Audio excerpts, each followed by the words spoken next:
अस्सलाम वालेकुम, कैसे हैं आप सब। तो आज हम स्टार्ट करने जा रहे हैं एक्सरसाइज 6B का क्वेश्चन नंबर 7। तो मेरे पास ये थिंक न्यू सिलेबस मैथमेटिक्स की बुक 2 है और उसका ये चैप्टर नंबर 6 चल रहा है। मैंने इस चैप्टर के नेम से एक सेपरेट प्लेलिस्ट बनाई हुई है, उसका लिंक भी नीचे डिस्क्रिप्शन में दिया हुआ है ताकि आप लोगों को इस चैप्टर से रिलेटेड तमाम सोल्यूशन एक जगह पर आसानी से इसी प्लेलिस्ट में मिल सकें।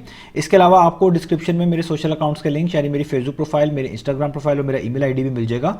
आप इन्हीं अकाउंट्स के थ्रू अपने क्वेश्चंस को, सजेशंस को मुझ तक भी पहुंचा सकते हैं। तो आइए स्टार्ट करते हैं क्वेश्चन नंबर 7 को। तो क्वेश्चन नंबर 7 की मैं स्टेटमेंट को रीड करने जा रहा हूं। यहां पे लिखा हुआ है Nadia page a premium rate of 3% per annum on a life insurance. तो एक पर्सन है जिनका नाम नादिया है और उन्होंने एक लाइफ इंश्योरेंस पॉलिसी खरीदी है और इस लाइफ इंश्योरेंस पॉलिसी की वजह से वो प्रीमियम भी पे करेंगी। किस रेट के ऊपर? 3% पर एनम के रेट के ऊपर। पर एनम का मतलब होता है एक साल का। तो साल का 3%, एक साल का 3% प्रीमियम के तौर पे नादिया पे करेंगी। किस वजह से? क्योंकि उन्होंने एक लाइफ इंश्योरेंस पॉलिसी खरीदी है, उन्होंने लाइफ इंश्योरेंस करवाई है। आगे लिखा हुआ है if her total premium payable over 5 years is 67,500 Pakistani rupees. आगे वो कह रहे हैं कि अगर जो टोटल प्रीमियम है, जो टोटल पैसे हैं जो उन्होंने पे करने हैं प्रीमियम के तौर पर 5 साल के टाइम में, 5 ईयर्स के टाइम में, वो 67,500 पाकिस्तानी रुपीस हैं, तो calculate the value of her life insurance. तो बताएं कि नादिया ने जो लाइफ इंश्योरेंस करवाई है उसकी वैल्यू कितनी बनती है। तो लाइफ इंश्योरेंस कितने की करवाई हुई है नादिया ने, वो वैल्यू हमने बेसिकली फाइंड आउट करके दिखानी है। अब मैं आपको इंश्योरेंस से रिलेटेड कुछ क्वेश्चंस पहले बता चुका हूं। तो आपको पता है कि आप कोई भी इंश्योरेंस अगर करवाते हैं, चाहे वो लाइफ इंश्योरेंस हो, चाहे वो कार इंश्योरेंस हो या कोई भी इंश्योरेंस हो, तो उस इंश्योरेंस को करवाने के बाद, उस इंश्योरेंस पॉलिसी को खरीदने के बाद आपको कुछ पैसे उनको हर साल पे, कभी कभार हर मंथ के बाद देने पड़ते हैं। वो जो पैसे आप उनको पे कर रहे होते हैं वो आपकी प्रीमियम अमाउंट होती है, उसको हम प्रीमियम बोलते हैं। और जितने की आपने लाइफ इंश्योरेंस करवाई होती है, जैसे अगर आपकी कार फॉर एग्जांपल 10 लाख की है तो उसकी जो मार्केट वैल्यू फॉर एग्जांपल बनती है वो 10 लाख है, तो वो 10 लाख जो है आपकी इंश्योरेंस की वैल्यू है। इसी तरह अगर आपने लाइफ इंश्योरेंस करवाई हुई है तो वो भी एक खास वैल्यू की करवाई होगी कि यहाँ तक अगर आपको कोई अल्लाह ना करे कोई आपको मेडिकल एड की ज़रूरत पड़ती है, किसी भी किस्म के लाइक इलाज की ज़रूरत पड़ती है, तो वो उतने पैसों में कवर हो जाए। तो उसकी भी डिफरेंट अमाउंट्स होती हैं कि वो लाइफ इंश्योरेंस आपने कितने वाली करवाई हुई है, कम पैसों वाली है, ज़्यादा वाली है, उससे ज़्यादा वाली है, उसी के लिहाज से वो आपकी कवरेज भी कर रही होती है। जितनी ज़्यादा की लाइफ इंश्योरेंस होगी उसके उतने बेनिफिट्स होंगे, जितनी कम की होंगी वो उतनी लिमिटेड होगी। तो यहाँ पर जो नादिया ने लाइफ इंश्योरेंस करवाई हुई है, हमने उसकी वैल्यू को फाइंड आउट करके दिखाना है। अब यहाँ पर आपने एक चीज़ याद रखनी है कि जब भी आपने प्रीमियम फाइंड आउट करना हो कि कितना प्रीमियम जो है कहते हैं पेएबल है, कितना प्रीमियम देना पड़ेगा किसी इंश्योरेंस पॉलिसी पे, तो उसका हमारे पास एक फार्मूला मौजूद है। हम उस फार्मूले को यहाँ पर यूज़ कर सकते हैं, आपने बस वो याद रखना है। तो वो फार्मूला मैं यहाँ पे लिख रहा हूँ। तो वो फार्मूला है टोटल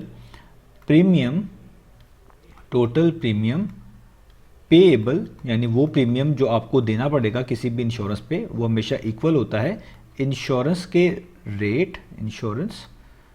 रेट मल्टीप्लाई बाय, इसको आप मल्टीप्लाई कर दें किसके साथ? इंश्योरेंस की वैल्यू के साथ, जितने की आपने इंश्योरेंस करवाई हुई है, इंश्योरेंस वैल्यू, और इसको भी फर्दर मल्टीप्लाई कर दें जितने साल में की है वो इंश्योरेंस, या जितने साल में वो कंप्लीट होगी, या जितने साल की वो इंश्योरेंस पॉलिसी आपने खरीदी हुई है नंबर ऑफ ईयर से। तो आपने टोटल प्रीमियम पेएबल का फॉर्मूला याद रखना है कि जो प्रीमियम आपने पे करना होता है इंश्योरेंस के तौर पर, इंश्योरेंस पॉलिसी खरीदने के तौर पर, तो वो हमेशा इक्वल हुआ करेगा अगर आप इंश्योरेंस रेट को मल्टीप्लाई कर दें इंश्योरेंस की वैल्यू के साथ और इसको आगे मल्टीप्लाई कर दें जितने साल की वो आपने इंश्योरेंस पॉलिसी खरीदी हुई है, तो नंबर ऑफ ईयर्स के साथ। तो अब आप देखें आपके पास जो ऊपर डाटा गिवन है, आपने जस्ट यहाँ पर वो पुट करना है इस फॉर्मूले के अंदर और आपके पास आंसर आ जाएगा। आपको ये उन्होंने पहले ही बताया हुआ है कि 5 साल के टाइम में उसने जो इंश्योरेंस खरीदी है उसके प्रीमियम के तौर पे जो पैसे देने हैं वो 67,500 पाकिस्तानी रुपीस बनते हैं। यानी आपको टोटल प्रीमियम पेएबल पहले ही बताया हुआ है, तो आप इस टोटल प्रीमियम पेएबल के नीचे इसकी वैल्यू जो कि 67,500 बनती है वो लिख दें। इक्वल टू का साइन, इंश्योरेंस रेट उन्होंने आपको बताया हुआ है ऊपर, जो इंश्योरेंस रेट है वो 3% पर एनम है, तो आप यहाँ पे इंश्योरेंस रेट की जगह पे 3% लिख दें। आगे मल्टीप्लाई का साइन, इंश्योरेंस की वैल्यू कितनी है, नादिया ने कितने की इंश्योरेंस करवाई हुई है वही आपने बेसिकली फाइंड आउट करनी है। तो यहाँ पर आपको कुछ भी नहीं लिखना, जस्ट इंश्योरेंस वैल्यू को ही दोबारा लिख दें। तो यहाँ पे मैं लिख रहा हूँ इंश्योरेंस वैल्यू, इसी को दोबारा लिख दिया क्योंकि इसकी वैल्यू तो फाइंड आउट करनी है।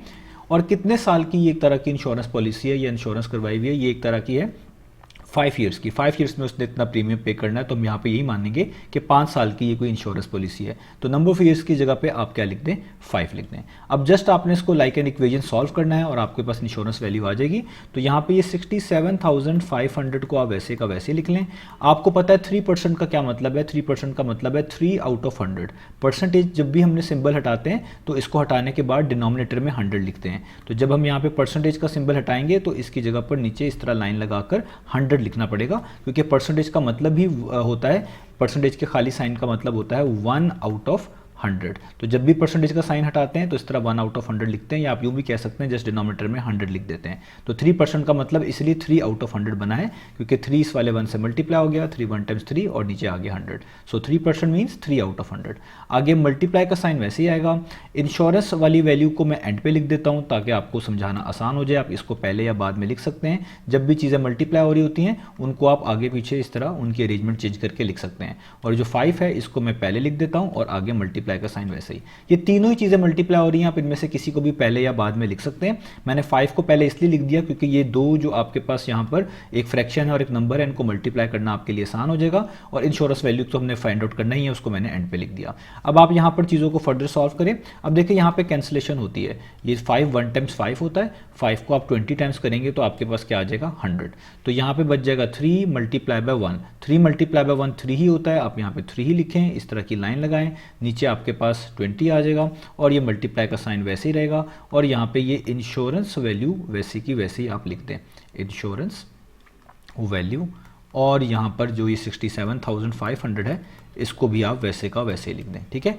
अब देखें यहाँ पर ये 20 एक तरह का इस सारी चीज़ को डिवाइड कर रहा है। 3 मल्टीप्लाई बाय इंश्योरेंस वैल्यू इस पूरी चीज़ को 20 डिवाइड कर रहा है। इसको आप ऐसे भी लिख सकते हैं, 3 मल्टीप्लाई बाय इंश्योरेंस वैल्यू का मतलब है जस्ट इस तरह लिख लें। ये जस्ट समझाने के लिए, वैसे तो ये बात क्लियर है, तो आप इसको इस तरह लिख लें, 3 मल्टीप्लाई बाय इंश्योरेंस वैल्यू और 20 नीचे सबके आ जाएगा इस तरीके से। क्योंकि इंश्योरेंस वैल्यू के नीचे कुछ नहीं लिखा हुआ तो आप इसके नीचे खुद से कंसीडर कर सकते हैं 1 ही है। तो 20 1 टाइम्स 20 और ऊपर 3 multiply by insurance value is 3 multiply by insurance value. और यहाँ पर आपके पास क्या आ जाएगा 67,500। अब यहाँ पर जो चीज़ फ्रैक्शन के नीचे लिखी हुई है ये सिंगल फ्रैक्शन है, इसके नीचे जो डिनोमिनेटर लिखा हुआ वो 20 है, 20 इन सबको डिवाइड कर रहा है। तो अगर आप इस 20 को इक्वेशन के लेफ्ट साइड पे मूव करेंगे तो वहाँ जाकर ये मल्टीप्लाई होगा।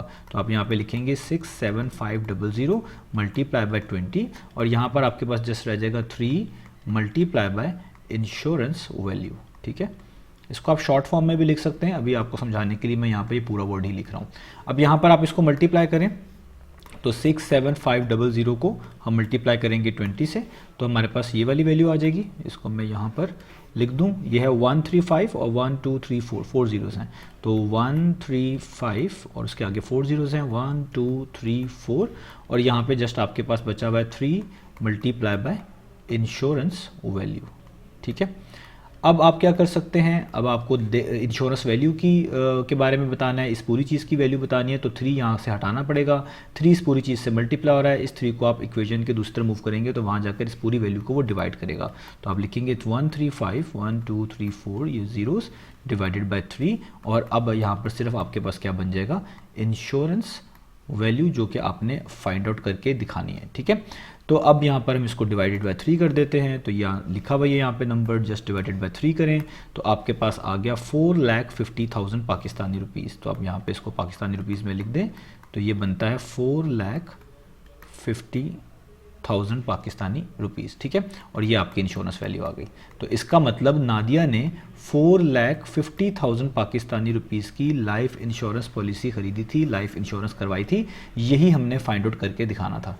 तो ये हमारे पास यहाँ पे क्वेश्चन जो है वो कंप्लीट हुआ। उम्मीद है आपको इस क्वेश्चन को की स्टेटमेंट भी, इसका सोल्यूशन भी समझ आया होगा। इंशाल्लाह हम नेक्स्ट वीडियो में मिलेंगे बाकी सोल्यूशंस के साथ।